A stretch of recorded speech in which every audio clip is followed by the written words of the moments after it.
Lecture de la Bible. Lecture choisie, lecture associée et leur vue d'ensemble tirée de la Bible Vie Nouvelle dans sa version second 21. Aujourd'hui, nous vous proposons des extraits des livres de Lévitique, Nombre, Luc et Ésaïe qui nous portent à regarder le sanctuaire. Le livre du Lévitique est très spécifique. Il contient des procédures concernant les sacrifices, des instructions particulières, mais il contient également des instructions données par Dieu concernant des principes d'hygiène et de santé liés aussi à la moralité. Il le fait dans un but de prévention et de santé dans le camp. Il est soucieux que son peuple soit en bonne santé. Il ne se contente pas de guérir, mais d'instruire son peuple pour prévenir.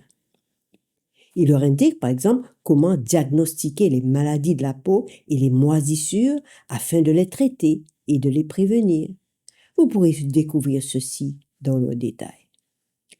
Arrêtons-nous au chapitre 16 du Lévitique, qui est une consigne de Dieu précise à l'endroit d'Aaron, frère de Moïse, un des chefs de la tribu de Lévi, et nommé grand prêtre par l'Éternel Dieu, par le choix même de Dieu, pour officier devant lui chaque jour, porter les péchés du peuple en sa présence, afin qu'il les couvre et les pardonne. Aaron ne devait pas rentrer n'importe quand devant Dieu, dans la partie dite du lieu très saint, salle de l'arche de l'alliance, contenant les 2 tables de pierre, sur lesquelles étaient gravés du doigt même de Dieu les 10 commandements, c'est dire le lieu sacré qu'il représentait.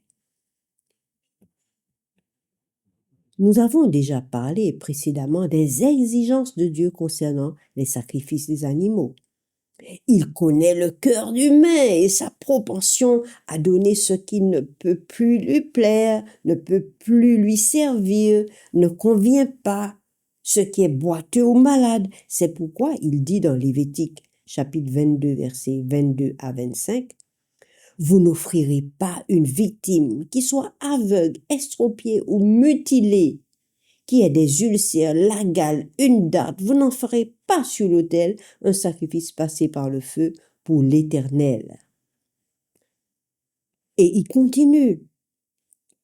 Nous arrivons dans Lévitique 22, à partir du verset 1er, et nous nous rendons compte que ces mêmes exigences de Dieu pour les hommes étaient vraiment importantes. L'Éternel dit à Moïse, « Parle à Aaron et à ses fils des cas où ils doivent s'abstenir des offrandes saintes que me consacrent les Israélites afin de ne pas déshonorer mon saint nom. Je suis l'Éternel. Dis-leur, au fil des générations, chacun de vos descendants qui s'approchera des offrandes saintes que les Israélites consacrent à l'Éternel, et qui aura sur lui une impureté sera exclu de ma présence. Je suis l'Éternel. Aucun homme donc de la tribu d'Aaron qui aura la lèpre ou une blénorragie ne mangera des choses saintes jusqu'à ce qu'il soit pur. Et il en ira de même pour tous ceux qui toucheront aux choses saintes ou qui toucheront à une personne impure. Ainsi, le sacrificateur devait être quelqu'un de consacré à Dieu, ainsi que les prêtres. Ils ne devraient pas manger d'une bête trouvée morte ou déchiquetée afin de ne pas se rendre impurs par elle. Et c'était aussi valable pour le reste du peuple. Aucune personne étrangère ne devait manger des choses saintes, des sacrifices offerts à Dieu sur l'autel. Ni celui qui loge chez le prêtre, ni son salarié. En revanche, un esclave acheté par le prêtre à prix d'argent pouvait en manger, de même que tous ceux qui étaient nés dans sa maison. Et également, un homme pouvait manger involontairement d'une offrande sainte sans savoir que c'était saint. À ce moment-là, il devait donner au prêtre la valeur de l'offrande sainte en y ajoutant 1/5. Ainsi, les prêtres étaient invités à ne pas profaner les offrandes saintes des Israélites, ne pas manger de plus que ce qu'il fallait, choisir d'autres morceaux comme il le désirait. Tout était très bien consigné et tout était bien attitré. Dans Nombre chapitre 6, versets 1 à 21, l'Éternel dit à Moïse: transmet ses instructions aux Israélites lorsqu'un homme ou femme d'ailleurs, se consacrera tout particulièrement à l'Éternel en faisant vœu de naziréat. Il s'abstiendra de vin, de boissons alcoolisées. Il ne boira ni vinaigre fait avec du vin, ni vinaigre fait avec une boisson alcoolisée. Il ne boira d'aucune liqueur tirée des raisins et ne mangera pas de raisins ni frais ni secs. Et pendant toute la période de sa consécration, il ne mangera rien de ce qui provient de la vigne, depuis les pépins jusqu'à la peau du raisin. Pendant toute la durée de son vœu de naziréat, le rasoir ne passera pas sur sa tête. Il sera saint jusqu'à ce que prenne fin la période pour laquelle il s'est consacré à l'Éternel. Il laissera ainsi pousser librement ses cheveux, et pendant toute sa période de mise à part, il ne s'approchera pas d'une personne morte. Il ne se rendra pas impur à la mort de son père, de sa mère, de son frère ou de sa sœur, car il porte sur sa tête la consécration de son Dieu. Si quelqu'un meurt subitement près de lui et que sa tête consacrée devienne ainsi impure, il se rasera la tête le jour de sa purification, il se la rasera le 7e jour, et ainsi il pourra présenter une offrande d'expiation pour son péché et se reconsacrer à Dieu. 2 autres textes confirment cette exigence corporelle, cette stricte hygiène et non-profanation de notre corps. Lévitique 21, verset 5 dit: les sacrificateurs ne feront point de place chauve sur la tête. Ils ne se raseront point les coins de leur barbe et ils ne feront point d'incision dans leur chair. Pourquoi? Deutéronome 14, verset 1er précise: vous êtes les enfants de l'Éternel votre Dieu. Vous ne vous ferez pas d'incision, vous ne ferez point de place chauve entre les yeux pour un mort, dont ça devait être la coutume païenne. Et donc, les sacrificateurs étaient invités à ne pas se raser la tête. Voici la loi qui était relative au naziréat, donc pour toute personne qui voulait se consacrer, servir l'Éternel pendant un certain temps. Et à la fin de sa période de consécration, il suivait le même rituel de sacrifice pour marquer la fin de sa période de consécration. Au verset 21, telle est la loi pour celui qui fait un vœu de naziréat.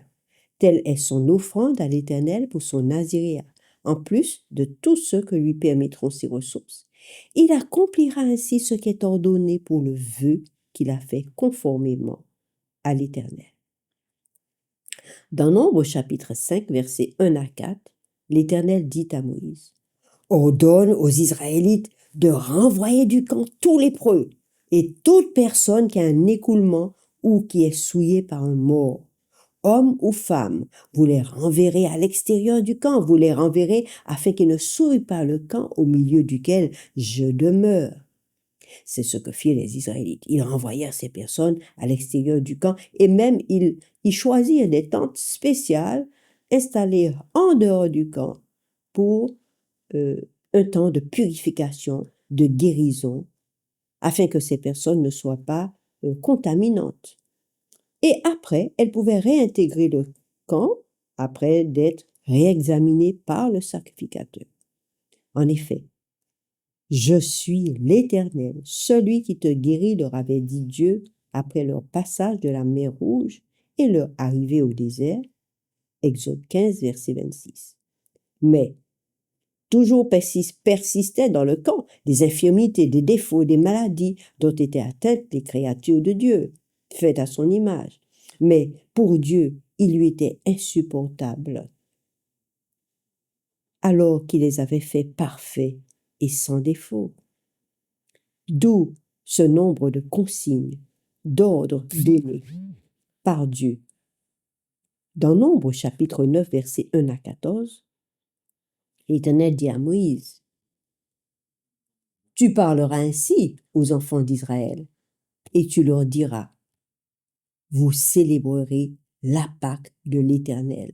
Au jour fixé, le 14e jour de ce mois, au coucher du soleil. Vous la célébrerez conformément à toutes les prescriptions et les règles qui s'y rapprochent. Ils célébrèrent donc la fête solennelle de la Pâque, mémoriale de leur sortie d'Égypte, de leur libération de l'esclavage et à la fois préfiguration de la libération du péché, de l'esclavage du péché qui nous tient. Libération à venir au sein même de ce peuple, en la personne de Jésus. Il y eut des hommes qui étaient impurs à cause de mort. Vous savez, à cette époque, ils n'étaient pas équipés comme les sociétés de thanatopraxie, les pompes funèbres, etc. d'aujourd'hui. C'était pratiquement un corps à corps avec le mort qu'il devait laver, enduire son corps tout entier d'aromates, de parfums, bander son corps pour une conservation maximale. Et ainsi donc, toutes les relâches qui se font après la mort leur étaient transmises aux embaumeurs, les rendant sales, infectés. Donc ils ne pouvaient pas célébrer la Pâque ce jour-là. Ils se présentèrent le jour même devant Moïse et Aaron au verset 7 et ils dirent à Moïse, « Nous sommes impurs à cause de mort. Pourquoi serions-nous privés de présenter au moment fixé l'offrande de l'Éternel parmi les Israélites ?» Moïse leur dit, « Attendez que je sache ce que l'Éternel vous ordonne. » Et Moïse se proposa de consulter Dieu à ce sujet. Et au verset 10, Dieu répondit. Et il dit, « Transmets ces instructions aux Israélites. Si l'un de vous ou de vos descendants est impur à cause de mort, ou bien est en train d'effectuer un long voyage, il célébrera néanmoins la Pâque en l'honneur de l'Éternel, mais c'est le 14e jour du 2e mois qu'ils la célébreront au coucher du soleil. Ils la mangeront avec des pains sans levain et des herbes amères. Ils n'en laisseront rien jusqu'au matin et ils ne briseront aucun de ses os. C'était l'agneau pascal. Ils célébreront la Pâque suivant les prescriptions que leur a données l'Éternel Dieu. Par contre, celui qui était pur et n'était pas en voyage, s'il s'abstenait de célébrer la Pâque, il était sanctionné. L'étranger en séjour pouvait célébrer la Pâque s'il se conformait aux prescriptions et aux règles de la Pâque, etc. Dieu leur indiqua, vous aurez la même prescription pour l'étranger et pour l'Israélite. Ainsi, Dieu a fait passer Israël à travers un désert inhabitable, mais il a habité avec eux, leur donnant des règles d'hygiène, des règles de vie, afin qu'ils soient heureux. Souvent, dans le désert de nos vies, nous ne le voyons pas, mais combien de problèmes font obstacle à la relation avec Dieu dans nos vies. Pourtant, il est là, présent. Le Christ même, alors qu'il était sur terre, était bien présent dans les déserts de l'homme. Déserts d'handicap, déserts de maladies comme la lèpre, et j'en passe. Dans le livre de Luc, au chapitre 7, verset 20, arrivé vers Jésus, ils dirent, Jean-Baptiste nous a envoyés vers toi. Là, nous sommes au début de notre ère, à l'époque du Christ. Jean-Baptiste nous a envoyés vers toi pour te demander, es-tu celui qui doit venir ou devons-nous en attendre un autre? À ce moment-là, Jésus guérit de nombreuses personnes de maladies, d'infirmités, d'esprits mauvais. Il rendit la vue à bien des aveugles. Puis il leur répondit, allez, rapportez à Jean ce que vous avez vu et entendu. Les aveugles voient, les boiteux marchent, les lépreux sont purifiés, les sourds entendent, les morts ressuscitent. La bonne nouvelle est annoncée aux pauvres. Heureux celui pour qui je ne représenterai pas un obstacle. Jésus a donné brillamment un aperçu à son époque de ce qu'il fera demain pour nous. Dans Ésaïe chapitre 35, versets 4 à 9, nous lisons « Dites à ceux qui ont le cœur battant, fortifiez-vous, n'ayez pas peur. Voici votre Dieu, et avec lui viendra la vengeance, la rémunération de Dieu. Il viendra lui-même pour vous sauver. Alors, les yeux des aveugles seront ouverts, les oreilles des sourds seront débouchées. Alors, le boiteux sautera comme un cerf, et la langue du muet lancera des cris de joie. Oui, de l'eau jaillira dans le désert, et des ruisseaux dans la plaine aride. La terre brûlante deviendra un étang, et la terre aride se chargera en source d'eau. Dans le repaire qui servait de gîte aux chacals, il y aura des roseaux et des joncs. Il y aura aussi une route, un chemin qu'on appellera chemin de la sainteté. Aucun impur n'y passera. Il sera réservé pour ceux qui suivront ce chemin. Avec crainte et admiration, nous voyons les consignes laissées par Dieu à son peuple. Consignes qui devaient procurer aussi joie et bonheur, santé à ce peuple nombreux. Ceci nous indique que Dieu est réel et important. Il est saint, parce qu'en demeurant avec son peuple, il veut être respecté par leur vie de santé, leur vie de sainteté. Nous pourrions sans crainte toucher Jésus à son épaule, mais au moment du sanctuaire, dans le désert, le peuple reçut des instructions précises où il devait s'approcher de Dieu avec crainte, tremblement, mais aussi pureté de leur corps physique, préparation psychique, également purification de leur corps tout entier. Beaucoup d'hommes ont bénéficié du toucher du Christ qui transforme, qui guérit, qui purifie. Il donnait ainsi un avant-goût de ce qui sera bientôt dans nos vies, selon sa promesse. Les boiteux sauteront d'allégresse, les morts ressusciteront. C'est une bonne nouvelle, la bonne nouvelle de l'Évangile qui donne une grande valeur à la raison de notre foi. Approchons-nous donc de Dieu par le Christ, librement, au travers de son sang.